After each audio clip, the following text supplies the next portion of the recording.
O Anime Recaps Tagalog, mapapawaw ka sa sarap. Nax, ang title ng ating anime ay laging nasa umpisa at nakalagay din sa itaas ng video. Nagsimula ang series sa ating batang bida na si Jin Kazama na hinahabol ng mga bully na gangsters. Wala daw silang mapagtripan kaya binugbog nila ang bida na akala nila kung tutoy. Pero bumangon ito at sinipa ang taba na natanggal ang ngipin. Saka din nilabanan ang dalawa pa na wala palang binatbat. Buti na lang at dumating ang ina niya dahil kung hindi ay baka maglalamas sana siya ng selda.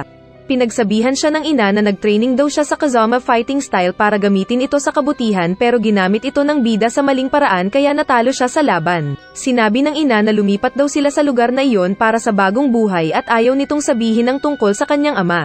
Saka sila nagsanay ng kanyang ina ng pakikipaglaban at palagi siyang natatalo ng ina. Sinabi ng ina na dapat siyang mag-focus sa laban para hindi siya matalo. Pinakita ng ina ang moves ng kanilang clan na Kazama na kinabilib ni Jin. Saka ito tinuro ng kanyang ina at pareho silang nagkata. Kalaunan ay sinubukan ito ng bida pero bumagsak siya dahil mabigat ang itlog. Habang nagluluto kinagabihan ay dumating ang tatay ng bata na binugbog ni Jin at naghamon ito ng away. Kaya lumabas ang mag-ina at sinabi ni Jun na humingi ng pasensya ang bida. Pero hindi ito sapat sa lasing na binasag ang bote at umatake. Kaya sinaktan nito ni Jun at pinauwi ang mag-amang loser. Kalaunan pa ay may dumating na halimaw na kinabahala ni Jun. Kaya sinabi niya kay Jin na kung may masamang mangyari sa kanya ay magpunta siya sa lolo na si Heihachi Mishima. Saka ito lumabas para labanan ang dumating na si Ogre. Agad na umatake si Ogre kaya napilitang lumaban si Jun pero natatalo ito. Sinakal ni Ogre si Jun na napapatirik kaya lumabas si Jin at inatake ang halimaw. Pero hinampas lang siya kaya siya tumilapon na nahilo. Naagaw ng atensyon ni Ogre si Jin kaya nilabas ni Jun ang lahat ng teknik para labanan si Ogre. Pero hindi ito sapat sa lakas ng halimaw. Saka tinapon ng babae sa nasirang bahay na nasunog. Pero hindi pa tapos si Jun para sa kaligtasan ng anak at inatake ang halimaw. Nagkambo ang babae saka nilak nito ang kamay ni Ogre. Saka nito hinintay ang pagsabog ng super kalan sa loob ng bahay kaya siya namatay ngunit nakatakas ang Ogre. Kalaunan ay napaiyak na lang si Jin na matigas kasi ang ulo kanina. Dahil walang mapuntahan ay nagpunta si Jin sa establishment ng lolo nitong mukhang Poltak na may biguteng Vegeta. Sinabi ng lolo na maglaban sila na kinagulat ng bida. Sinabi ni Jin na lalaban lang siya pag may umatake kaya sinuntok siya ng matandang pumapatol sa bata. Kaya napilitan si Jin na lumaban at nagsuntukan sila. Pero dahil mahina ang bida ay pinaalis ni Heihachi si Jin. Pero nang sinabi ng bida na inatake sila ng green na nilalang na si Ogre ay sinabi ni Heihachi na tuturuan niya kung paano makipaglaban si Jin. Nag-request si Jin na lagyan ng apoy ang fighting suit nito pero hindi ito pinagbigyan ni Miura na sinang-ayunan ni Lolo Damaso. Sinabi nitong lahat ng bagay na hihingi ni Jin ay may kapalit. Pagpasok nila sa ring ay biglang sinuntok ni Heihachi si Jin at sinabing kapag oras na pumasok siya sa ring ay hindi niya dapat tinatalikuran ang kalaban. Pinakita pa nito ang nasirang lantern doon na sinuntok daw ng tatay ni Poltak para ipakita kung gaano kalakas ang mga Mishima. Saka sinabihan si Jin na para matalo niya si Ogre ay dapat niyang alalahanin palagi ang galit dahil sa pagpatay ng halimaw sa ina. Saka sinabi nitong sasanayin muna ang itaas na bahagi ng pakikipaglaban ni Jin bago ang ibabang bahagi kung saan kasama si Junjun. Sinabi nitong pahihirapan niya ito hanggang manghina saka din niya muling sasanayin para maging tuloy ang Mishima. Sa pagdaan ng panahon ay walang ginawa si Jin kundi training na suntok dito suntok doon. Saka nilalabanan niya ang Lolo Kalbo. Hindi siya tulad mo na babero at lalaki ro. Ngunit kahit anong training ay palaging talo si Jin sa pag-atake ng manyak na lolo. Pinasira ni Lolo ang isang brick pero ang kamay niya ang nasaktan. Pero pinakita niya ang lakas kung paano ito sirain. Nagpunta sila ng dinner meeting at kinausap ang isang extra na chitae na dala ang isang pendant. Sinabi nitong nais niyang humingi ng dagdag pera pero sinabi ni Heihachi na tapos na ang usapan nila sa presyo, bago nito kinuha ang trabaho. Binalak ibigay ni Chitae ang pendant sa ibang tao pero sinabi ni Heihachi na kunin ito ni Jin ng puwersahan, kaya nilabas ng lalaki ang balisong. Pero dahil sa brutal na training ay madali lang natalo ni Jin si Chitae at nabali ang kamay sa kapi natulog. Sinabi ni Heihachi na alisin ni Jin ang hesitation nito para matalo ang lahat ng kalaban at maipaghiganti ang ina. Inutusan ni Heihachi si Miura na pag-aralan ang pendant saka ni-report din ng babae ang tungkol sa pagkawala ng ilang world champion fighters. Muling nagsanay ang maglolo at sa oras na ito ay ang palang ni Jin ang gamit at hindi siya pwedeng sumangga. Pero madali pa rin siyang tinalo ng matandang Mr. Pogi. Paulit-ulit na naging ganito ang buhay ni Jin. Kasabay pa ng pagpunta nito ng paaralan kaya palagi siyang may pasa sa mukha. Hanggang sa unti-unting lumaki ang kanyang katawan na naging bato-bato. Wow papa, minsan ay pinaalis siya ng matanda pero patraidor na sinipa sa likod. May kaklase din si Jin na si Xiao Yuling na sinipa din siya sa likod. Siguro mas masarap tumira ng patalikod kaya paborito nila ang likod. Nagpatuloy sa pagsasanay ang bida hanggang mas maging complete fighter ito at magawa ding masira ang brick sa maliliit na piraso. Sinabi ni Heihachi na nais nitong magsagawa ng tournament para palabasin si Ogre at kailangang gawin ni Jin ang makakaya para talunin ang kalaban. Dinismiss siya ni Lolo pero umasta ang bida ng laban kaya naglaban sila. Nasabi ni Heihachi na mahina at kawawa daw ang bida sa mga pag-atake nito pero may nag-apoy sa mga mata ni Jin at ginamit nito ang teknik ng ina at nagkuryente ang katawan na sinuntok si Poltak. Aalis na sana ito pero nakalimutan daw niyang sirain ang batong naroon na kanya nga na sinira. Sa private plane ay nabasa ni Jin ang tungkol sa kanyang ama na si Kazuya. Pagdating ng Peru ay sinundo siya ni Miura papunta ng tournament at doon ay binalaan siya ng babae na huwag sasabihin sa iba na lolo niya si Poltak. Dahil madami daw ang nais pumatay noon kay Kazuya. Naroon din si Hwarang na di gaanong gusto ni Jin at ng iba pang mga ultimate fighters at napagkamalan pa silang magkaibigan pero hindi daw. Sa sasakyan ay pinapanood ni Jin ang laban ni Kazuya at Heihachi nang biglang sabihin ni Hwarang na natalo ni Kazuya si Heihachi at naging siya ang ultimate fighter. Pero na-delete daw ang video ng laban nila ayon sa request ng kumpanya ni Heihachi. Nagtanong si Jin kung nasaan na si Kazuya pero sinabi ni Nina Williams na usap-usapang namatay ito sa ikalawang laban nila ni Heihachi. At mas maganda daw ito sabi ni Nina dahil mas demonyo daw si Kazuya kumpara kay Heihachi. Nakita ni Jin ang malawak na ring kung saan sila maglalaban. Kinahapunan ay tinuro ni Miura kung nasaan si Heihachi at nilapitan niya ito para kausapin. Sinabi ni Heihachi na kung maramdaman daw ni Ogre ang spirit of fighter confidence ay lalabas ito at huwag daw sayangin ni Jin ang pagkakataon para talunin ito. Pero nang magtanong si Jin kung ano ang nangyari kay Kazuya pagkatapos ng ikalawang laban nila ni Heihachi, ay sinabi ng matanda na mag-focus muna siya sa tournament na iyon saka umalis. Nang gabing iyon ay binati sila ni Heihachi sa kanilang pakikipaglaban at nagpahanda ito ng pagkain. Nakita ni Jin ang sexing puwet ni Nina kaya sinundan niya ito pero sinabi ni Hwarang na huwag siyang mag-chicks dahil may laban siya bukas. Sa pinto ay inatake ni Leroy Smith ang bida pero sinanggalang ni Jin at saka iniwan ang negrong puti ang buhok. Nakita pala ito ni Heihachi kaya sinabi kay Miura na si Leroy ang unang laban nila kay Jin. Sa labas ay sinabi ni Nina na may dugong demonyo ang mga Mishima lalo na si Kazuya kaya mas maganda daw kung iwasan ni Jin ang mga Mishima, saka ito umalis. Naroon din pala si Paul na sinabing chick boy daw ang bida. Saka nagtanong ito kung anong relasyon ni Jin kay Kazuya kaya siya nagtatanong tungkol dito. Naikwento nito kung paano tinalo ni Kazuya si Heihachi at dinurog ito kahit natalo na sa katinapon at sinabing kukunin ang iniwan nitong kayamanan. Ngunit sa ikalawang laban nila ay nagawa namang makabawi ng matanda at matigok si Kazuya. Saka umalis si Paul na nagsasabing hindi nito kailangan ng swerte sa laban dahil magaling siya. Kahit hindi pwede ay pinilit ni Jin si Ganryo na dalhin siya sa kinaroroonan ni Kazuya. Kaya napilitan din si Heihachi na kausapin si Jin kahit na hindi sana pwede. Saka tinanong ito kung pinatay niya si Kazuya na sinagot ng matanda na oo. Taglay daw kasi ni Kazuya ang Devil Gene na nasa dugo ng mga Mishimes saka pinakita ang screen. Pero wala daw ito sa kanya at tanging kay Kazuya niya ito nakita. Dahil daw sa galit ni Kazuya ay na-activate ang Devil Genes nito kaya siya lumakas at natalo ang matanda sa laban nila. At hanggang ngayon ay misteryo pa rin ang Devil Gene kay Heihachi. Sinabi pa nitong ang Devil Gene na nasa dugo ni Jin ang dahilan kung bakit sila pinuntahan ng Ogre noon ng kanyang ina. Lumalabas daw kasi ito kapag naramdaman niya ang paglabas ng pinakamalakas na mandirigma para kunin ang lakas nito. Kaya kailangan niyang gamitin ang galit para manalo. Ipinakita na maging si Xiaoyu ay nakasali din pala sa tournament at nag-usap sila saglit ni Jin. Sinabi ni Xiaoyu na si Leroy ang unang makakalaban ni Jin na isang kung fu master. Naglaban nga ang dalawa at excited na nanood ang iba pa.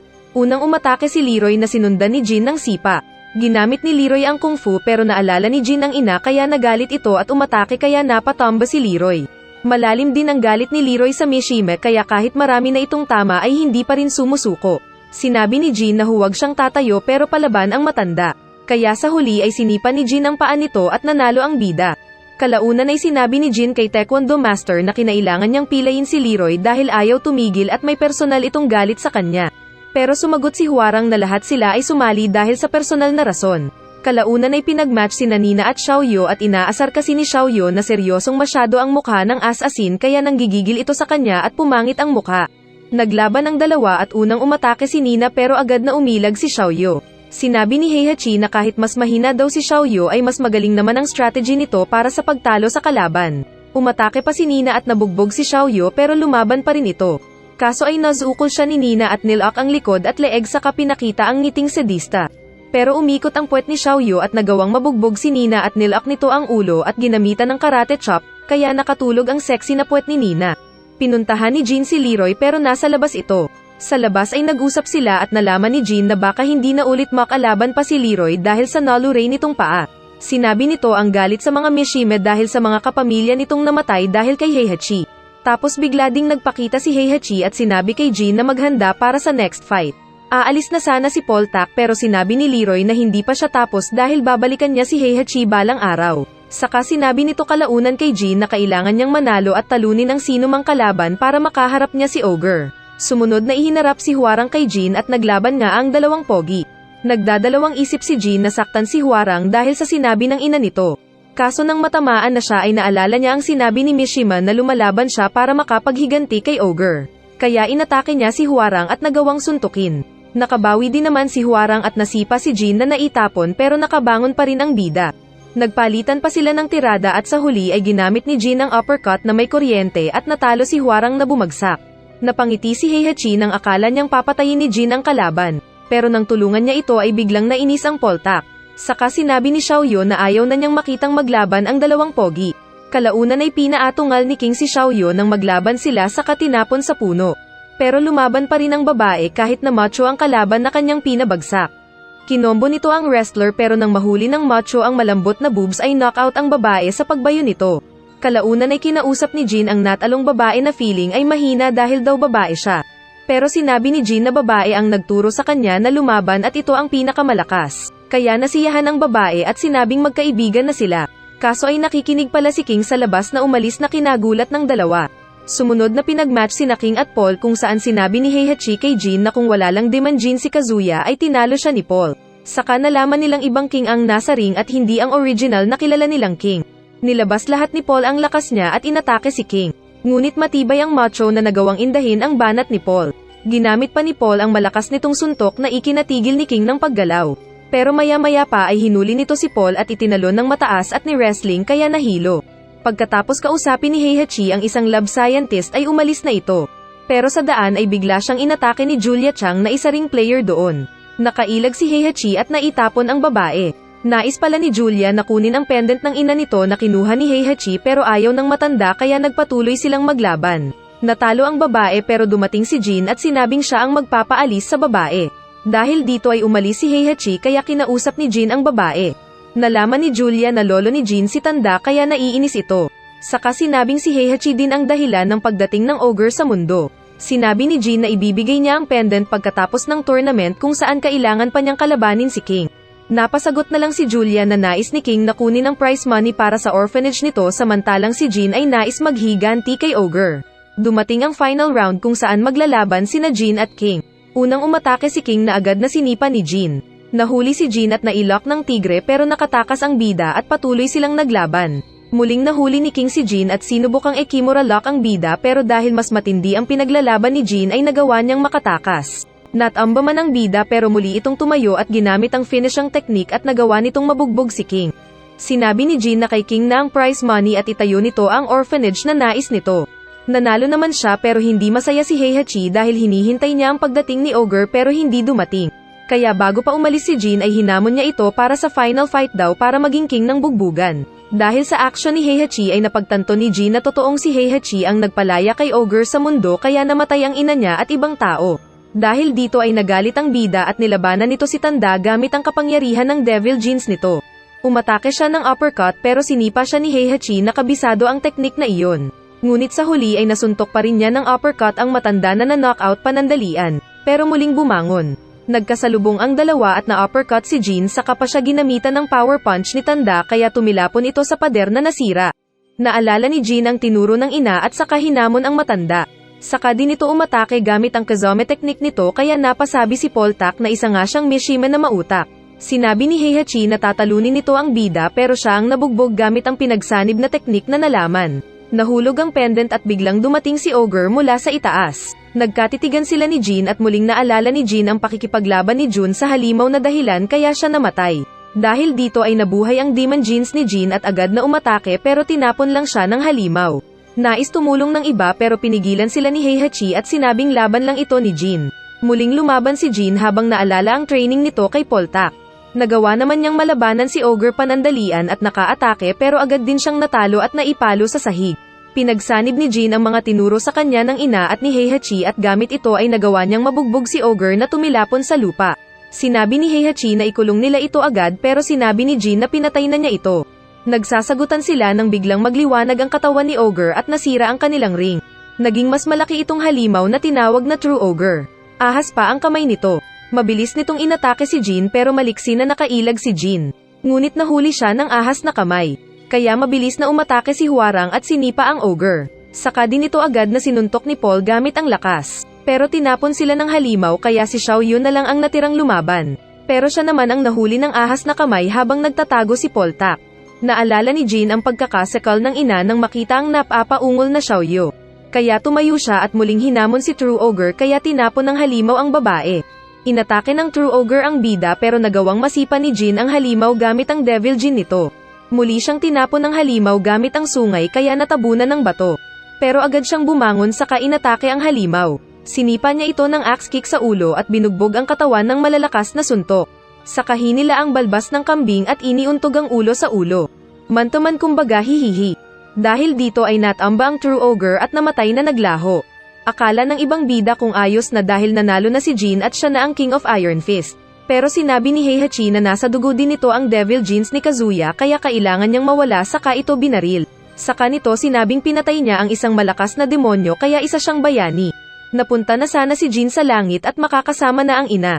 Ngunit naalala niya ang nangyari sa ina kaya humingi ito ng tawad at mas piniling bumalik sa mundo bilang isang demonyo na may sungay. Sa kanya binugbog ang mayamang lolo Heihachi. Bugok na bida, nasa langit ka na nga eh. Walang laban ang Paul Tak na pinagsusuntok ng halimaw na tumigil lang dahil pinigilan siya ng iba. Saka sinipa ang lolo. Nakuha ni Xiao Yu ang pendant. Saka tinignan sila ni Jin sa huling pagkakataon na nagpalem bago ito lumipad palayo. Bugok na bida. Mas gusto ang lecheng buhay.